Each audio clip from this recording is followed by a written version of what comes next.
आज की ये वीडियो उन लोगों के लिए होने वाली है जिनका मोबाइल चोरी हो गया है या खो गया है और वो चाहते हैं कि 1 महीने के अंदर उनका मोबाइल मिल जाए।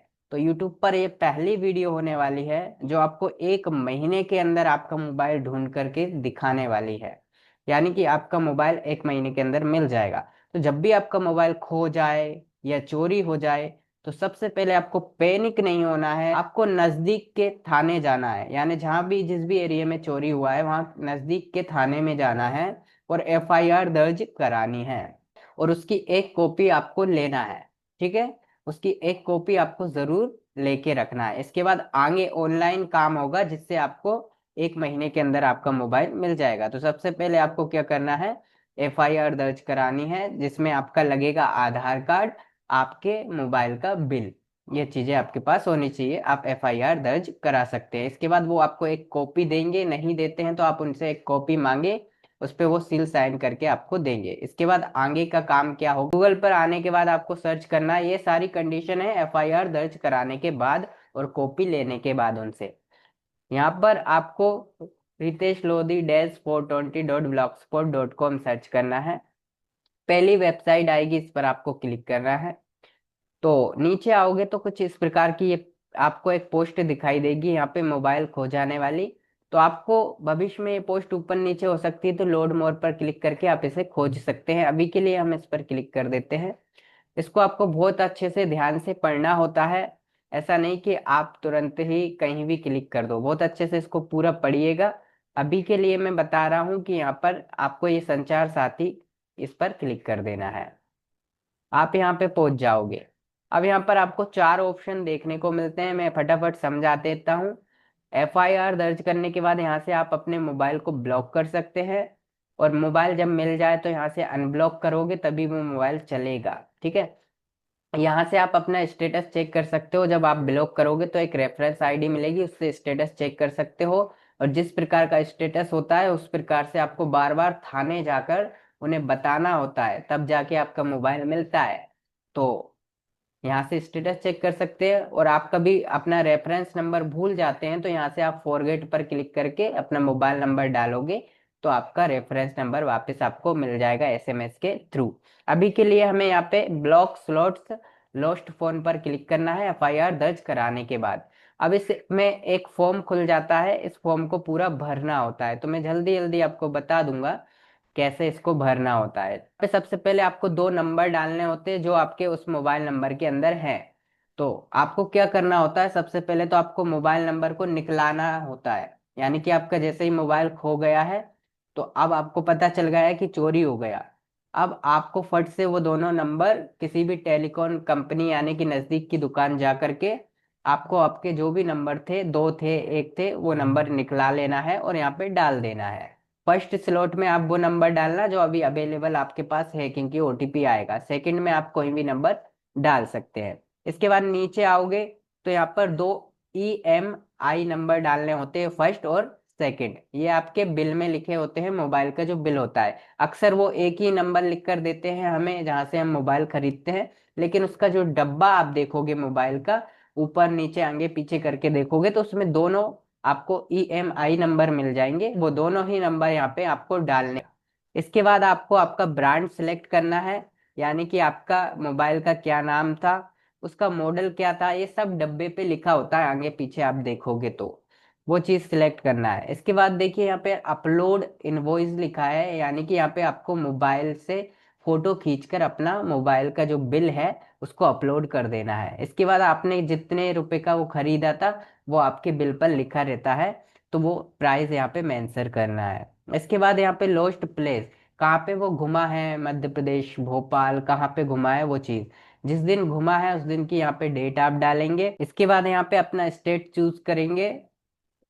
इसके बाद पुलिस स्टेशन का नाम जिसमें आपने शिकायत की है उस पुलिस स्टेशन का नाम आपको FIR में देखने को मिलता है, उस हिसाब से यहाँ पे सिलेक्ट करोगे। कंप्लेंट नंबर, यदि FIR है तो उसमें कंप्लेंट नंबर होगा। ऐसा ही कोई आवेदन लिख के दिया है तो इसमें केवल उस दिन की डेट डाल दोगे, वही कंप्लेंट नंबर हो जाएगा। जिस दिन की डेट हो है उसी दिन की डेट डाल दोगे। डिस्ट्रिक्ट वगैरह सिलेक्ट कर देना है। अब यहाँ पर वो जो FIR है उसका फोटो खींच के डाल देना है, या आवेदन दिया है आपको सील साइन करके, वो यहाँ पे फोटो खींच के डाल देना है। इतनी चीज डालने के बाद यहाँ पे जिसके नाम से मोबाइल था उसका नाम लिखोगे, उसका एड्रेस लिखोगे। एड्रेस लिखने के बाद यहाँ पर आइडेंटिटी प्रूफ सिलेक्ट करना है, आधार कार्ड वोटर कार्ड जो देना चाहते हो, और उस आइडेंटिटी प्रूफ का यहाँ पे नंबर डलेगा आधार कार्ड वोटर कार्ड का। यहाँ पर आइडेंटिटी प्रूफ यानी आधार कार्ड वोटर कार्ड का फोटो खींच के डालना है। यहाँ पर आप जीमेल आईडी जरूर डालिए, आपके पास जो अभी अवेलेबल है जीमेल आईडी हमेशा जो रहती है आपके पास, वो जीमेल आईडी यहाँ पर आप डालेंगे। इसके बाद यहाँ पर मोबाइल नंबर आपका जो फर्स्ट स्लॉट में आप यहाँ पे डालोगे, वही मोबाइल नंबर यहाँ पे दिखाई देगा, उस पर गेट ओटीपी पर क्लिक करके ओटीपी ले लेना है। कैप्चा यहाँ पे फिल कर देना है आपको, और यहाँ पे टिक करना है एंड प्रोसीड के बटन पे क्लिक कर देना है। जैसे ही आप क्लिक करोगे तो ये सबमिट हो जाएगा। तो सबमिट होने के बाद कुछ इस प्रकार से आपका पूरा वो दिखाई देगा, आपको पूरी पर्ची दिखाई देगी। इसमें लिखा रहेगा कि यूर रिक्वेस्ट हैज बीन, जो भी है एक्सेप्ट कर ली गई है, 24 घंटे के अंदर आपका मोबाइल को ब्लॉक कर दिया जाएगा। ये प्रिंट पर क्लिक करके आप इसे PDF के रूप में डाउनलोड करके रख सकते हैं।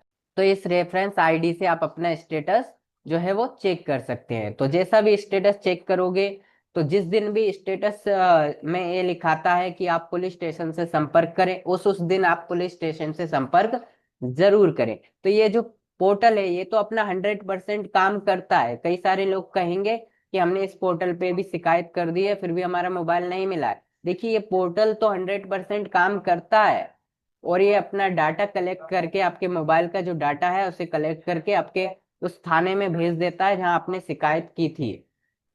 अब वो थाना काम नहीं कर रहा होता है, वो इसलिए नहीं कर रहा होता, उसके पास ऑलरेडी बहुत सारे केस होते हैं। तो गलती यहाँ आपकी होती है, किसी की गलती नहीं होती है।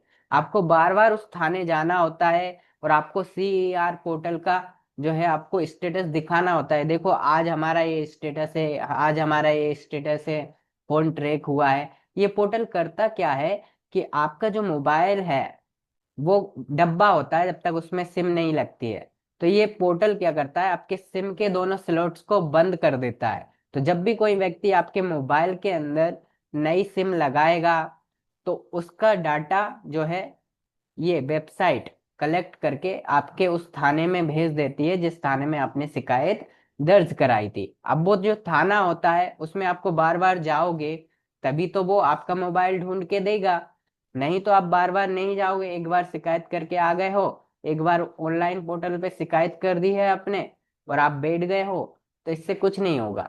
जब बार बार आप जाओगे वहां पे, उनकी निगाहों में दिखाई दोगे, तो 1 महीने के अंदर ही मिल जाएगा। क्योंकि ये मेरा पर्सनल एक्सपीरियंस है। मेरे दोस्त का जो है वो मोबाइल खोया था उत्तर प्रदेश में, और हम रहते हैं मध्य प्रदेश में, लेकिन फिर भी उसने मध्य प्रदेश में ही आकर शिकायत दर्ज कराई थी, और 1 महीने के अंदर उसका मोबाइल मिल गया था। कई सारे लोग इस वेबसाइट का यूज करते हैं, इस पोर्टल का यूज करते हैं, और वो कहता है कि हमारा मोबाइल नहीं मिलता है। तो भैया जब आप स्टेटस चेक करते हो उसमें तो लिखा रहता है ना कि पुलिस स्टेशन से संपर्क करें, तो ये जो पोर्टल है ये तो अपना काम कर देता है। आप पुलिस वाले नहीं कर रहे हैं तो उसमें बार बार आपको उनको फॉलो अप लेना होता है, और उनको खुद भी आपको समझाना होता है। देखिए ये CEIR पोर्टल है, इस पे ये स्टेटस दिखाई दे रहा है, आपके पास उन्होंने रिक्वेस्ट भेजी है, ये आपको खुद भी बताना पड़ता है। कई बार तो पता ही नहीं होता है थाने वालों को ही, तो आपको खुद ही बताना होता है ये सारी चीजें। तब जाके वो आपके मोबाइल को जो है ट्रेस करते हैं, और 1 महीने में आपका मोबाइल मिल जाता है। बाकी जिसका मोबाइल इस पोर्टल से मिल गया है वो कमेंट करें, जिसका नहीं मिला है वो भी कमेंट करें, और किसी भी प्रकार का क्वेश्चन है तो कमेंट कर सकते हैं। मिलते हैं नेक्स्ट वीडियो में। जय हिंद, जय भारत।